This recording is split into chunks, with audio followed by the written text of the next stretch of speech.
Greetings, fellow settlement builders. Rhadamant here. Thank you for tuning in to the first episode of a new series covering Synergy. If you would like to skip the game's overview or the details about this series, please use YouTube chapters, and that information can be found in the description of this video as well.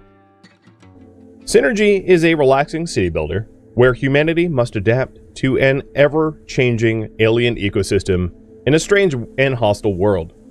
Explore and analyze your environment and make use of its resources and find a way to live with the hostility of nature through Synergy.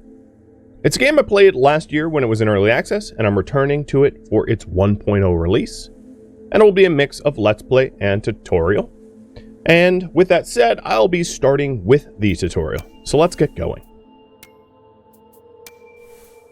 Now, in lieu of the title and priority that I usually have on my overlay, I'm just going to be following along the game, but a lot of the major choices I'll be leaving up to you guys, because there are still impactful choices to be made throughout the scenario. An end to wandering. For 2 generations, our community lived in an oasis protected from the hazards of the outside world. But, like everywhere else, we had no choice but to leave our homes. All is not lost. After crossing a sea of sand, we reached the shores of some new lakes. This will be the perfect place for us to settle. But first, we need to plan the urban layout of the area. A central square will give the city its initial structure. City management. You have discovered a place that seems fit to build a new city. Your mission is to develop it so it can overcome environmental challenges, meet its citizens' needs, and ensure their well-being. Cities are structured around interconnected districts which cooperate to profit from surrounding resources. Each district grows around a central square. Start designing your first district by building a founder's square. So, optimal location is going to be around these sunshade trees, as they provide sun cover, lowering the ambient temperature. And we are going to build the Founder Square right here in the middle. The villagers will then grab materials from the starting stockpile and haul them over to the Founder Square to get them built. You can also speed up time, as the tutorial is indicating on the bottom left, by F1 to go up, and or F2 to go up, F1 to go slower, and then spacebar for pause.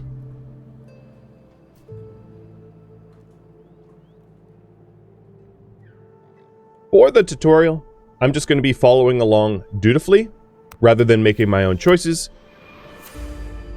But once we get to the scenario, I'll be playing a little bit faster than the tutorial. Under the stars. Since our arrival, people in the camp have been sleeping under the stars, with nothing but a thin blanket to withstand the cold desert nights. Despite our city's first constructions, citizens don't feel much safer than before. While our builders wonder how to construct stable houses on stand, we must build temporary housing. Tents should do for now. Your citizens need housing to settle. All your citizens' needs are communicated to you through their housing. Their vital requests include food, clean water, and a comfortable ambient temperature. By meeting their basic needs, you will ensure their survival. Later on, you will be able to satisfy secondary requests called satisfactions, which provide important bonuses to the city.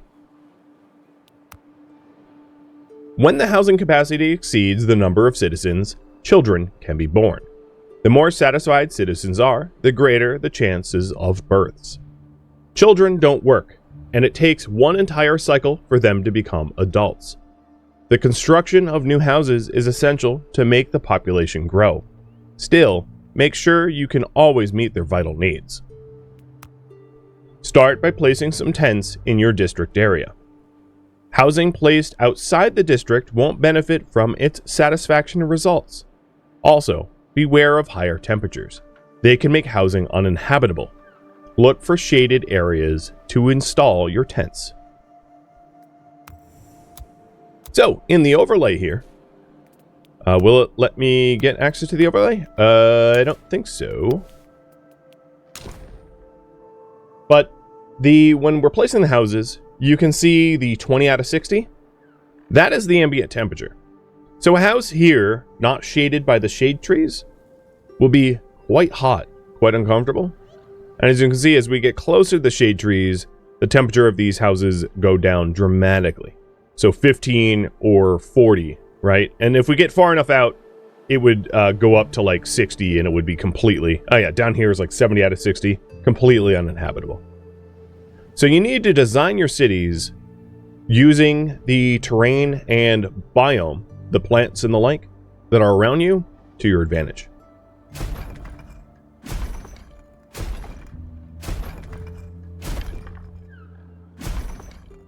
So there's 6 houses, and we'll get those built. And I put them all around this central sunshade tree in order to keep them nice and cool. Premier, thank you for the gifted sub. And there we go. 6 out of 6 done.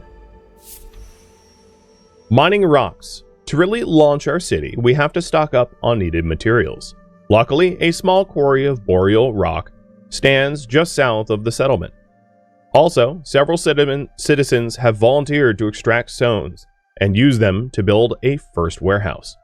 Let's confirm the order with the volunteers and choose the perfect spot for the small warehouse. Ripping out. The rip out action is the most basic method to extract resources, but it also destroys map elements in the process. We will find it in the first fast actions bar. Some material elements, such as rocky amalgams, can only be ripped out. Use this method to get boreal rock. Storage. All collected resources must be stored.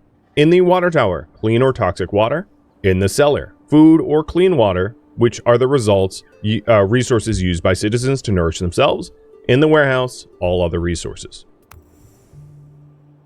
Okay, before we make any choices here, the Founders District benefits from the buildings built around it, which means that sometimes the districts that you have, they don't benefit necessarily from all the buildings that you place, but they can benefit from certain buildings. It means that there might be an advantage to placing this warehouse within the district boundary, depending on the type of district it's going to transition into. So generally speaking, as long as you can spare the space, building within the district is ideal. So I'm going to build the warehouse here, and then click on this rocky amalgam and click the rip out. And what this essentially does is have them mine this rock, this boreal rock, so that it can become a construction material.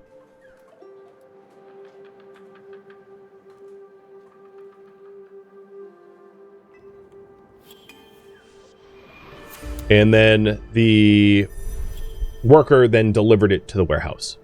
Resource transportation. Resources must also be transported by citizens to various buildings. Therefore, you need to keep enough citizens available for transport by not assigning them all to specific tasks. Paths and clay roads allow citizens to move faster. Paths are free, so don't hesitate to build as many as necessary. Citizens assigned to the carrier tower are exclusively dedicated to transport. They won't be called for other tasks and can carry up to 50 resources versus 20 for the other non-dedicated citizens. Citizens' priorities. Citizens follow your direct orders first and then the tasks they deem important. You can, however, prioritize buildings and other elements, forcing associated tasks to take precedence over any others. So it wants me to obtain 20 boreal rocks and place paths. So what I'm going to do is place a path here, all the way down to the boreal rock, because what it's going to allow is the people that live in these houses to travel to the boreal rock amalgam more quickly. And then if it wants me to obtain more rocks, we can either click on these individually and go to rip out, or down here in the bar, hit the rip out action, or hit F, which is the hotkey, and queue up a bunch of rocks to be ripped out. Now, since the boreal rock here only ever can be ripped out. It doesn't serve any other purpose, and we have plenty of warehouse space. Right now, it's 10 boreal rock out of the 2,000 capacity, so there's really no harm in filling it up with boreal rock. And that also gives the citizens plenty of work to do, so they're not standing around doing a whole lot of nothing.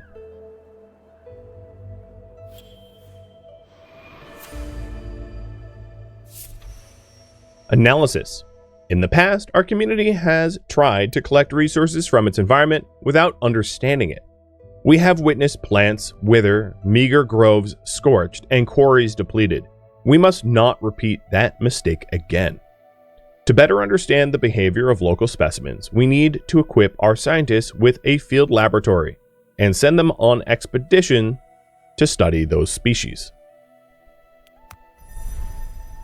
To meet your citizens' need and develop your city, you require resources, even if you have no idea where to find any. Therefore, the first thing you need to do is to analyze your environment. To do so, build a field laboratory. The field laboratory can analyze plants all over the map, but it only provides a knowledge bonus to housing within its range. As such, place it strategically so that it has your tents covered. One of the secondary desires that your citizens have, besides the basic well-being of food, water, and shelter, is social, culture, and knowledge. And in order to satisfy knowledge benefits, they desire living near science buildings. So as you can see here, there is a large radius effect where it's benefiting these houses. Like right now, it's only 2 out of the 6 houses. Additionally, districts can also benefit from being within the range of a field laboratory. So in placing your field laboratory, it should cover your houses and also probably be within the structural limits of your district, depending on the types of districts you're trying to build. Now, I know this is a little confusing, but not all districts have knowledge as a requirement. So some districts are specifically for culture or well-being, and some are specifically for knowledge.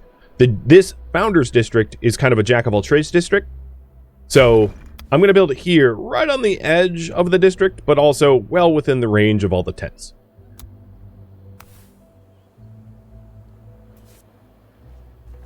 Petrable, thank you for the resub. You know what? I want this game a little louder.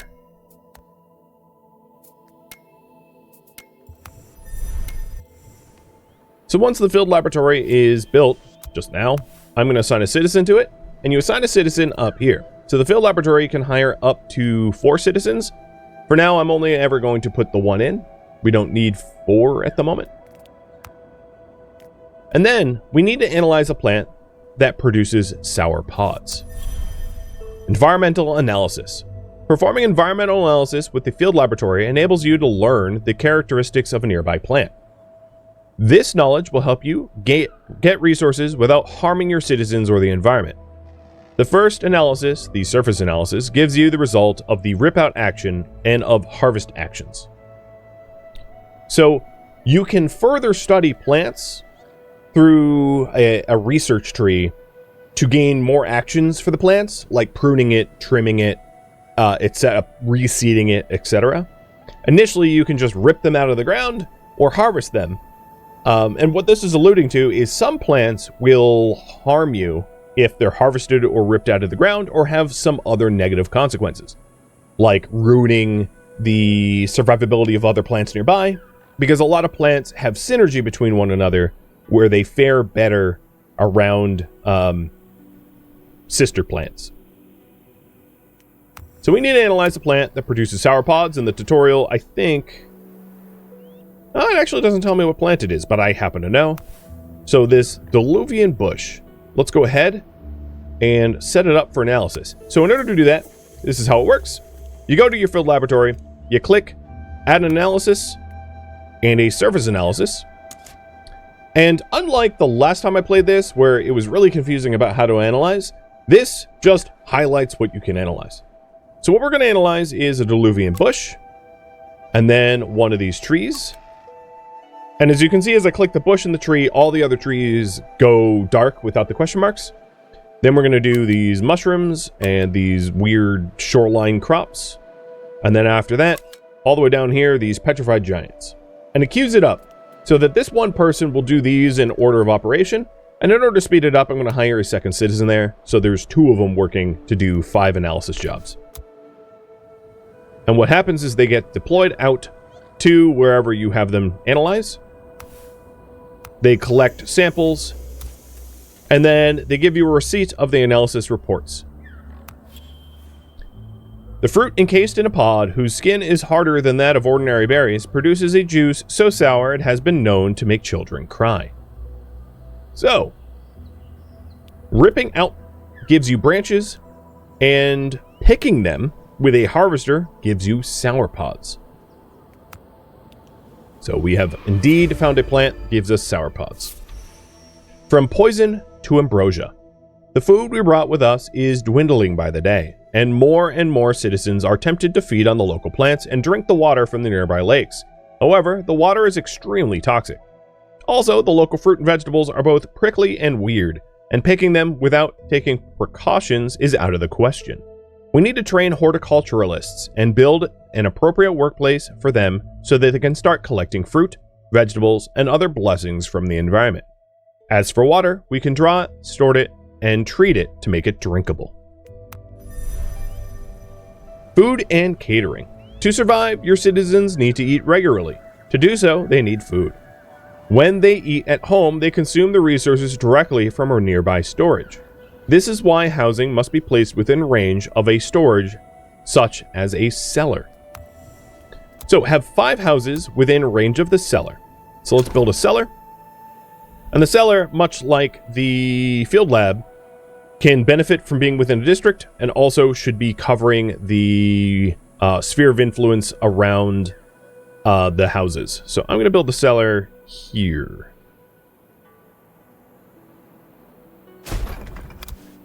Also, it wants me to build a picker cabin. So a picker cabin allows you to pick the sour pods. We'll do that in just a minute as soon as this gets built. And we just had an analysis report of the sunsage tree. So ripping it out gives us tree trunks, and pruning it with an arborist workshop gives us branches if we harvest it. Draco, thank you for the resub. So we have 5 houses within the range of the cellar. And now we can obtain sour pods, pick diluvian bushes, and build a picker cabin. And also the game wants me to configure the cellar to have at least 100 sour pods. So you can raise the cellar's max capacity of sour pods up. Harvest. To get food, you must harvest. Harvest actions achieved from buildings such as the picker's cabin allow you to harvest plants without destroying them. So if we rip it out, it gets destroyed. If we harvest it, it gets collected. Right? It would be like tearing a whole, raspberry bush out of the ground versus picking the raspberries off the bush. And for that, we need a harvester. So here's the harvester. The harvester does have a sphere of influence benefit from being around the district. Also, the harvesters are going to have to walk from home to work and then deliver their food to the cellar. So keeping the harvesters close to either where they're picking the bushes or the cellar may be ideal. In this case, I'm planning on doing close to the bushes themselves. And what I'll do additionally is to run a road out there a little bit further. And the game wants me to build the picker's cabin near the diluvian bushes, so this picker's cabin is basically around all the diluvian bushes, which is fine. Alright. In the picker's cabin, we want to hire someone to pick, and then we want to set up a picking flag. So what this is, and this is significantly different than the early access version, you're setting up a specific area which they will work. So if I put the flag here, it will pick these 5 bushes. If I put the flag up here, we'll collect those 6, and so on and so forth. so you don't have to tag the individual bushes themselves.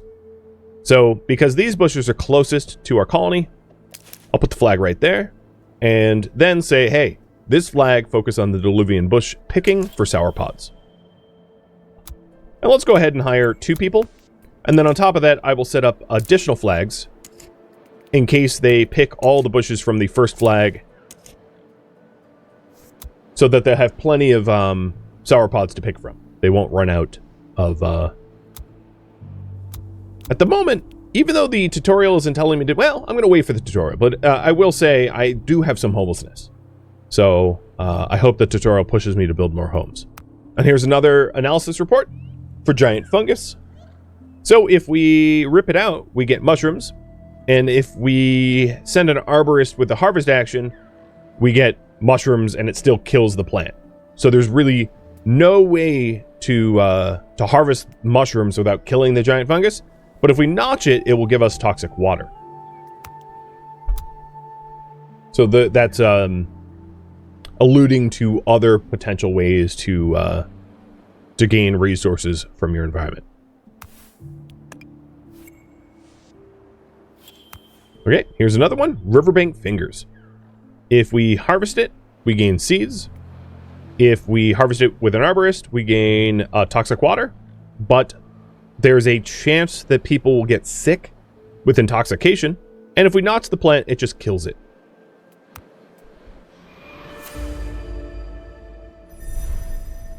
Getting water. Citizens also need to drink clean water to nourish themselves. This is why housing must be placed within range of a storage such as a water tower. The pontoon is a building that allows you to get clean water in small quantities or toxic water in larger quantities. Use it to obtain clean water. Unlike other resources, water doesn't need to be carried manually. Being connected, water towers share common inventory. They are able to absorb and distribute water to the buildings within their range. So, next goal is to build a pontoon within range of a water tower. So here's a water tower, and we're going to want a water tower that covers the homes that we've built so far. So I'm going to build a water tower here. And then it also wants a pontoon. And I will build a pontoon here. And then just to make it convenient for the people that are working, we'll run a road out this way so that they can travel around more quickly.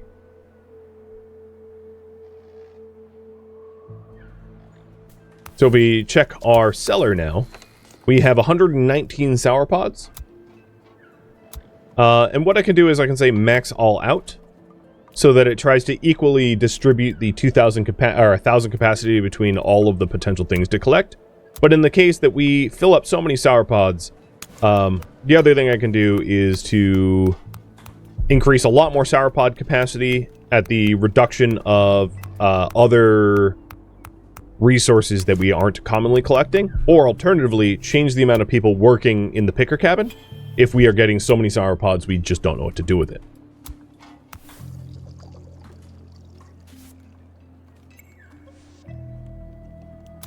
Alright, here's another report. The petrified giants.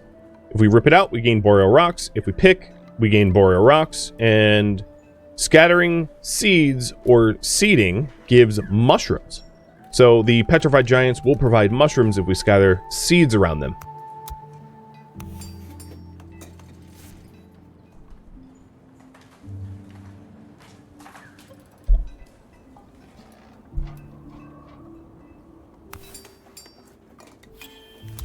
And it wants us to hire 2 people for the pontoon. And if you mouse up here, you can see our total population is 10 adults, 0 children, housing for 12. Actually, I don't have any homelessness anymore. I did before, but not anymore. Hey, Woolen, thank you for the resub.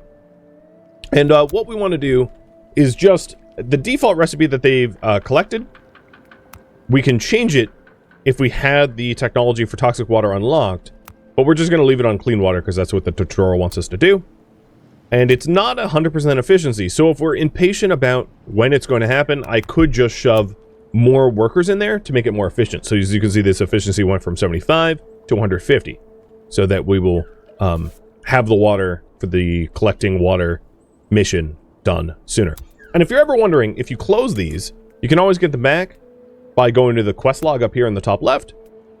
And if there's research that the scenario wants you to do, or there's research projects that you are queuing up and hoping to unlock, there's the pin research project tab. And then any notifications, which would be more relevant later on when there's a lot more happening. But the tutorial is more slow-paced than that.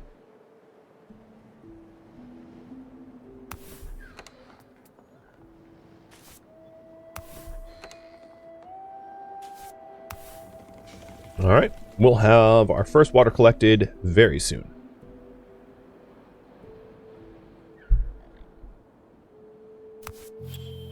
And there it is.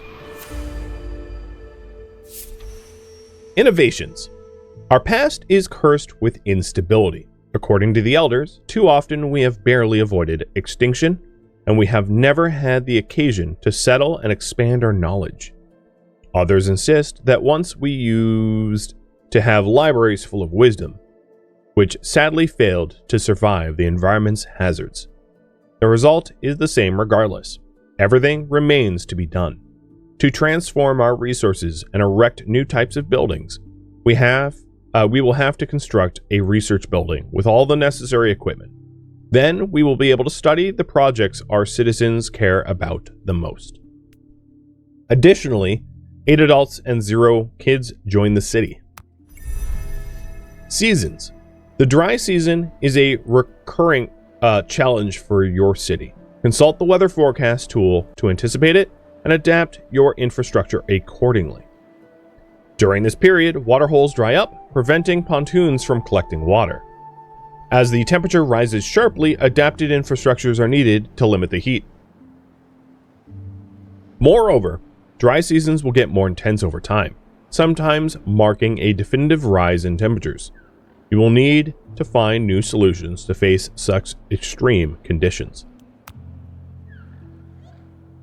To take on upcoming challenges, you must unlock new tools and upgrades through research. This will help you get more buildings, recipes, and various bonuses. Unlock the future of the community research. So the research tree is down here on the left. Each research requires an investment in resources. You can only unlock a new research if it's connected to another research you have already completed. Unlocking a research project requires science points and heritage points. The first science points are provided by analyzing plants with field laboratory. Then you will need to build a research center to provide more points. And the first one we want to do is the future of the community, which would also be pinned here. For that, we need 3 research points, and we currently own 5. We own 5 because our field laboratory has done 5 field studies of plants. And to that end, let's have them study one of these cinder sprouts. And then I'm going to fire the last researcher because there's only one study to do. So let's go back to the research tree and get research of the community. Our scientists have many ideas for technology that could improve our daily lives. To help them bring these projects to fruition, we should build a research center able to produce its own energy.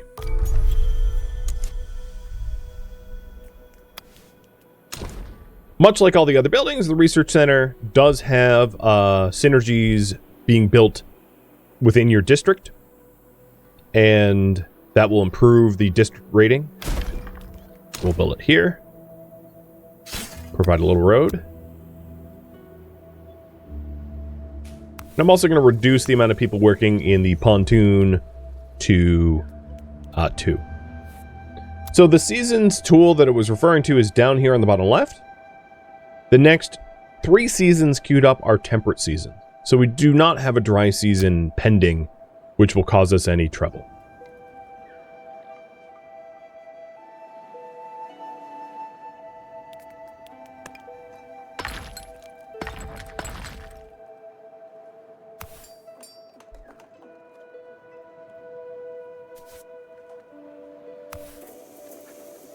The last field research should be done any minute now.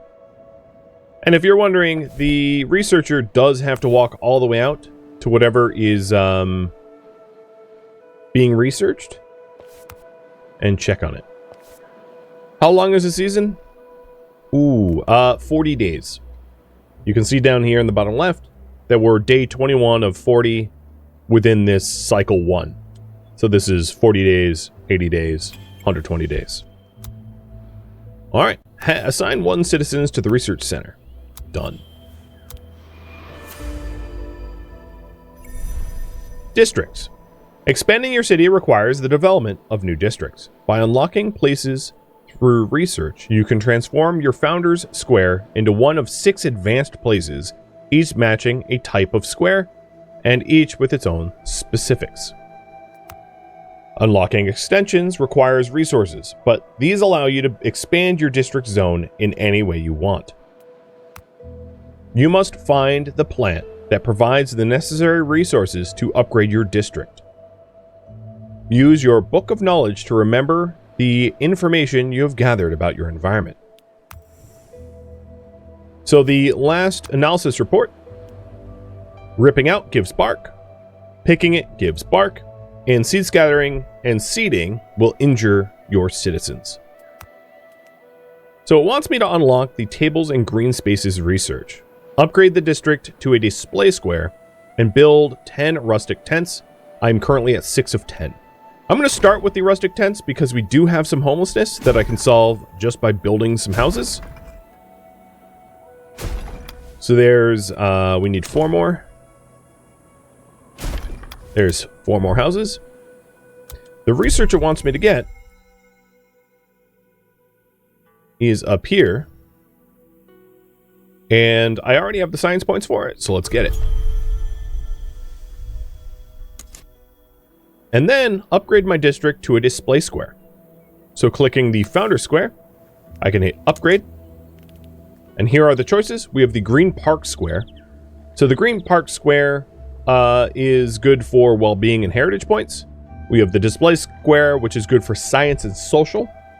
And then we have these other locked ones, which will become relevant later on. So we're going to select the display square, and this costs boreal rocks and bark, and I have enough of both already stored. So we'll hit continue.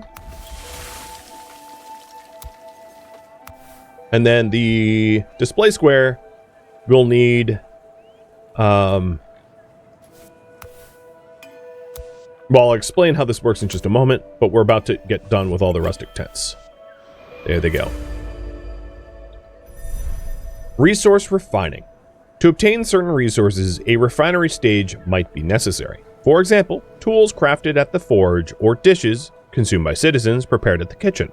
Certain versatile production buildings can produce several resources. Production modules allow you to select the resource to produce and the way to produce it by choosing the recipe to use. This allows you to adapt to the resources available in your environment. I'll explain this further if the next tab doesn't. You must find plants that provide the necessary resources to produce simple dishes. Consult your available recipes in the kitchen. Choose one depending on the resources available in your environment. So, back to what I was saying. Some of the environments you're going to be in will lack certain resources. So, for instance, in order to make tools, it might require you to have branches or bark, and the environment might not provide one of those two things, but there are multiple versions of the recipe to make tools. So you can sometimes make tools out of branches, sometimes make tools out of stone, sometimes make tools out of alternative materials, allowing you to adapt to your specific environment and your specific needs. So it wants me to unlock dish preparation research, which is right here. I already have the science points for it. Build a kitchen, which allows us to start cooking proper meals. And I will put the kitchen here. Unlock the grow anew research. So taking a look at grow anew, it's down here. And grow anew requires more science points that we currently have. So let's put one more citizen in the research center to get that science. Additionally, as you might see, 2 of these rustic tents fall outside of the water tower's sphere of influence, so they have these not being provided by water. In this case, what we can do is move the houses physically to a better location, which doesn't cost any resources, just costs time. So I'm going to do just that, putting these 2 houses closer to the water tower and to the into other workplaces.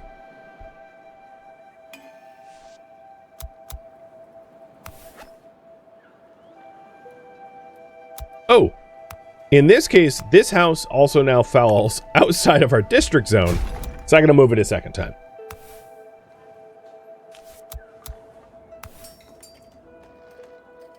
There we go. Now the houses are properly arranged. Now these 2 houses are slightly warmer. Actually, no, they're the same temperature. Perfect. All right, here's the kitchen. And it wants me to make 10 simple dishes.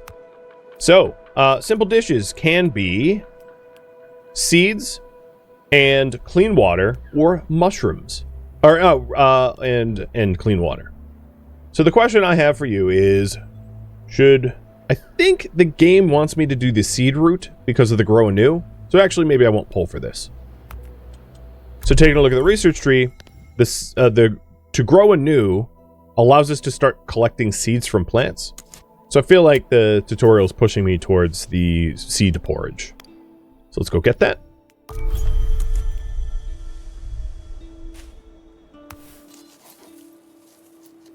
And then, if we consort to our book of knowledge, we can see how to get seeds. So the riverbank fingers would give us seeds if we rip them out of the ground. It's not a very renewable resource if you ask me. And you can also select a filter. The Diluvian bushes give seeds, but in a way we have yet to discover. So let's go ahead and rip some of these riverbank fingers out of the ground. And then cook the simple dishes. The rough porridge dishes.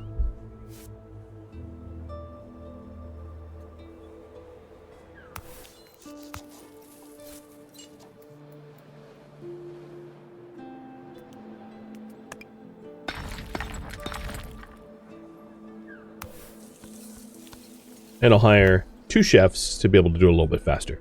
So those 4 riverbank fingers that I cut out will provide like 10 simple or 100 simple dishes. So even though it was a non-renewable, it is a quite a lot of resources.